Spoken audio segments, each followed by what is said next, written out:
মুক্তিত নিস্পৃহ জিতু হেহি ভকত কনমু ৰকময় মঘু ভকতি সমস্ত মস্ত কমনি নিজ ভকতৰ বৈশ্য ভজু হেন দেৱ যদুপতি যাৰ ৰাম কৃষ্ণ নমো হে প্ৰভু যাৰ ৰাম কৃষ্ণ নমো।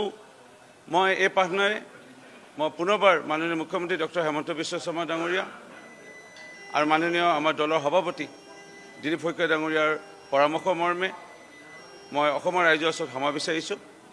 কিন্তু মোৰ বহুত দুখ লাগিল উক্ত দিনা, আৰু হয়তো চাহ জনগোষ্ঠীৰ এজন বিধায়ক হিচাপে বা ৰজাঘৰীয়া লোকসকলে যেনেধৰণে হয়তো মোক লৈ তেওঁলোকে চাগে চিন্তা কৰে আৰু মোক বাধা দিব চেষ্টা কৰে, এয়া খুব দুখ লাগিল।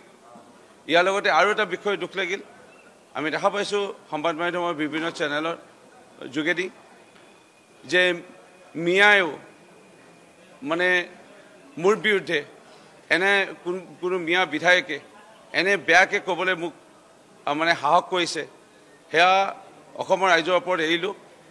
আমি অসমৰ মাটি পানী বায়ুৰ লগত মিলি অসমৰ অৰ্থনীতিত অৱদান আগবঢ়াওঁ। আমি ইয়াত অসমত আমি বাস কৰি অসমত বৰঙণি আগবঢ়াইছোঁ, আৰু এই বৃহত্তৰ অসমীয়া জাতিত আৰু আমি সমাজৰ লগত আমি মিলি পৰিলোঁ।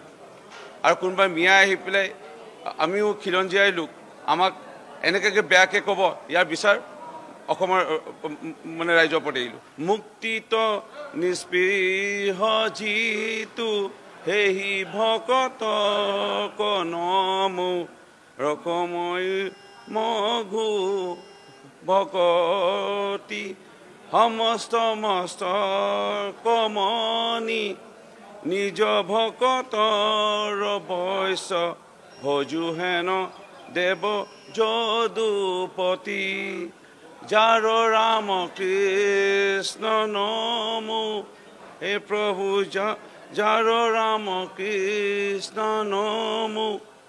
মই এই প্ৰাৰ্থনাৰে মই পুনৰবাৰ মাননীয় মুখ্যমন্ত্ৰী ডক্টৰ হেমন্ত বিশ্ব শৰ্মা ডাঙৰীয়া আৰু মাননীয় আমাৰ দলৰ সভাপতি দিলীপ শইকীয়া ডাঙৰীয়াৰ পৰামৰ্শ মৰ্মে মই অসমৰ ৰাইজৰ ওচৰত ক্ষমা বিচাৰিছোঁ।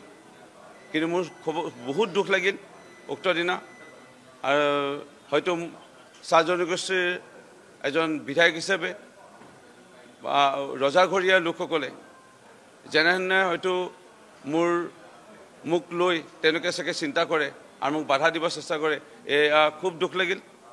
ইয়াৰ লগতে আৰু এটা বিষয় দুখ লাগিল, আমি দেখা পাইছোঁ সংবাদ মাধ্যমৰ বিভিন্ন চেনেলৰ যোগেদি যে মিয়ায়ো মানে মোৰ বিৰুদ্ধে এনে কোনো মিয়া বিধায়কে এনে বেয়াকৈ ক'বলৈ মোক মানে সাহস কৰিছে, সেয়া অসমৰ ৰাইজৰ ওপৰত এৰিলোঁ। আমি অসমৰ মাটি পানী বায়ুৰ লগত মিলি অসমৰ অৰ্থনীতিত অৱদান আগবঢ়াওঁ। আমি ইয়াত অসমত আমি বাস কৰি অসমত বৰঙণি আগবঢ়াইছোঁ, আৰু এই বৃহত্তৰ অসমীয়া জাতিত আৰু আমি সমাজৰ লগত আমি মিলি পৰিলোঁ। আৰু কোনোবাই মিয়াই আহি পেলাই আমিও খিলঞ্জীয়াই লোক আমাক এনেকৈ বেয়াকৈ ক'ব, ইয়াৰ বিচাৰ অসমৰ মানে ৰাইজৰ ওপৰত এৰিলোঁ।